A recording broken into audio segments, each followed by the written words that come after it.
What's up agents, Patrick Wolf here. Welcome to today's video. This is going to be a build video, more of a guide on how to prepare for TU6 in a way, because I'm currently on the PTS and I just wanted to bring out a build video, the build that I have been using to absolutely destroy people in PvP.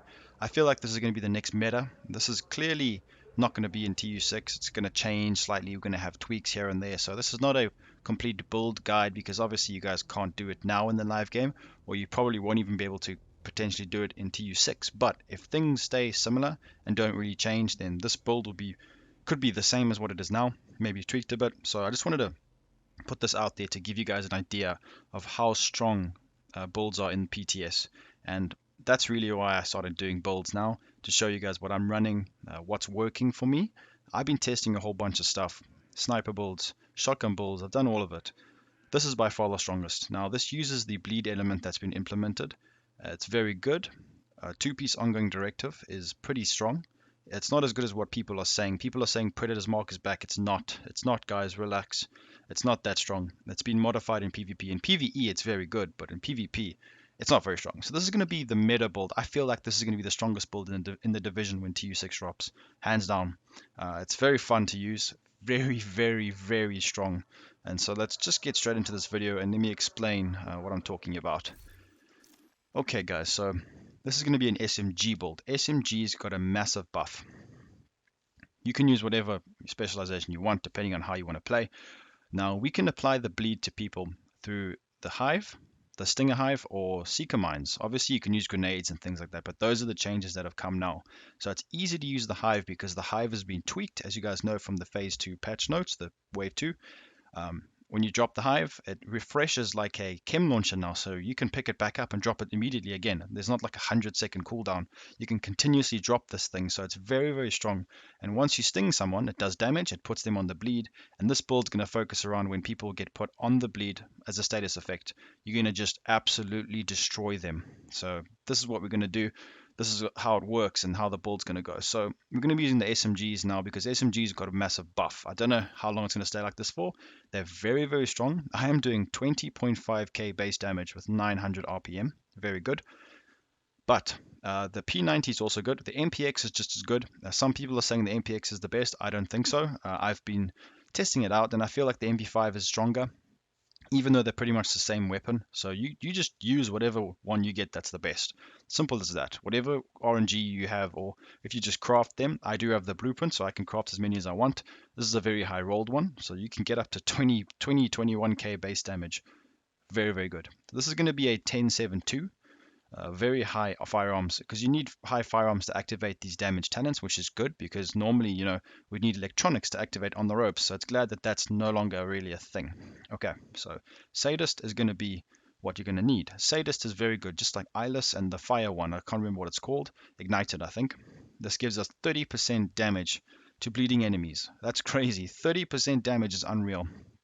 Allegro is a must, and recharged is very important for this because it's going to give our hive the extra power, the ammo and the charges to shoot more enemies.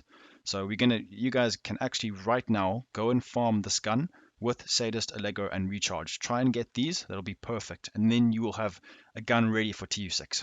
So once we've got that out the way, we're going to be using Nemesis as the secondary because of certain talents I'll show you guys just now. Going to be using a sniper. You can use any sniper you want. The only reason why I'm using this is because we've modded this to give us the headshot damage. Now the headshot damage has actually changed. In PvP it's only, I think it's 10%. I'm not entirely sure, but it's been reduced from 25 to 15. So that's quite a big nerf. It's still very good though. That's like having precise on your holster alone. So that's still very good. Okay, so the way that they show the stats here, we got 340k armor. I could get it to about 350 to maybe 400k if I min-max this, so we can still get high armor through having massive damage. So it's really, really good. That's not even a hybrid. It's completely, you can see the spec is mainly into firearms. So I like the way that they've done this. I would prefer to have a full skill power next to it, the max skill power, because it's a bit confusing sometimes. You're like, oh, well, what if I change to this skill? It's horrible. You got to swap skills to check them, but it doesn't matter. Maybe they'll tweak it a bit. All right, so the pieces we're going to be using in this build, what I think is going to be the strongest, is not exactly what I'm showing you now. I'll give you a little hint after that we've gone over the pieces. So the bleed damage is right here. Ongoing directive got a bit of a change, 25% bleed damage. People are going mad on Reddit. I can tell you guys now, relax. It's not very strong. I am getting about, with this two piece, I get about 9,000 damage a second with bleed, which is not very good. It's weaker than a gun, so it helps. It obviously does damage to the enemy, but you know, if you could put someone on bleed with a turret, it could really annoy them, and you could potentially kill them pretty quick. But it's not as strong as what people are saying. So we're going to be using that with any attributes, whatever you want. A chest piece. Now Berserk is very good in slot here. I prefer this because you just absolutely tear through people. If they damage you and you're weak, you just rip them in pieces instantly. Because imagine, guys, 30% alone from the gun talent. So when they're on bleed, they're dead. That's it, simple. You're dead. If you get put on the bleed, you are dead. Because we are getting Berserk and the talent from the gun, which is another 30%. It's unreal. So I've got weapon damage, skill power, and armor. 41k armor. I'm going to be putting all the defensive mods that I have, the best ones you can get as SMG. Try farm SMG ones now, guys. SMGs are going to make a big comeback. Now, I didn't use Vigilance because keep in mind, guys, Vigilance is good for sniper and rifle builds because if you take damage, you lose all of it. So there's no point in running it for a build like this. This is the face tanking build. Then the holster. Now here's where it gets interesting. This build has got max crit chance. 60% crit chance you can get with this build if you just increase your rolls a little bit more. Surgical, that's why I'm running it, because we want to go for crit. We will be critting very well with this build. 11.5 on there. Very nice. Get the crit damage as well, Wyvernware. Now, in an ideal world, we might maybe have a different type of holster, but it's pretty good. I do like it. It works very well.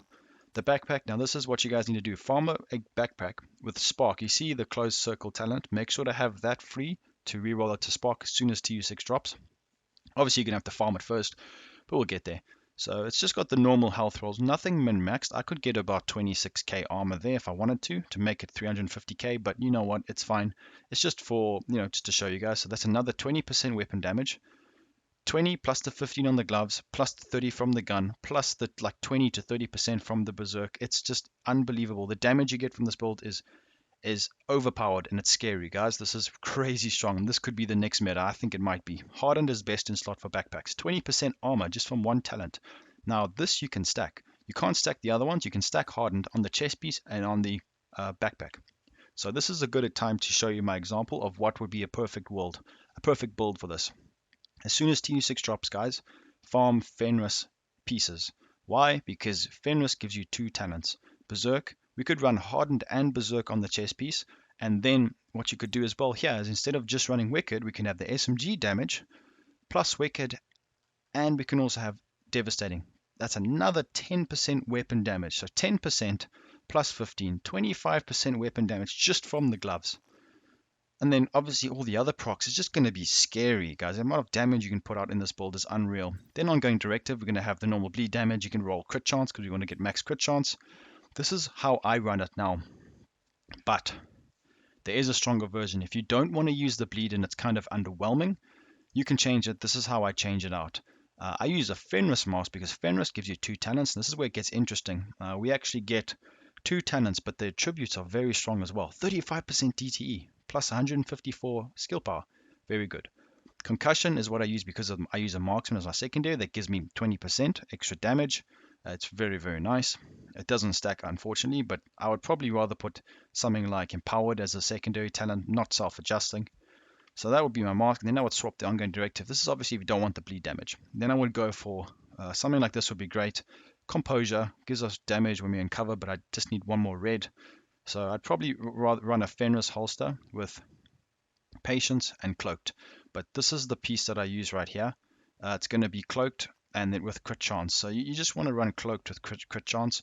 This piece right here, it's nice because we want to get obviously the max out crit. And when guys are using like Seeker Mines or drones or things like that, you can actually mitigate them and destroy them completely, stop them from hitting you. So Cloaked is going to be very strong in TU6 because a lot of people are going to want to proc status effects on you. Now, the perfect counter for TU6 would be like my immunity build, which I put out a few weeks ago.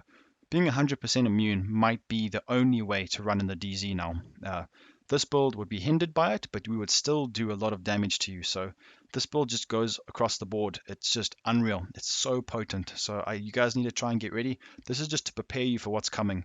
So I hope you did listen to this, and it is a bit in depth for a build that you can't really copy right now, but it's just to prepare you guys. So let's go into the stats quickly.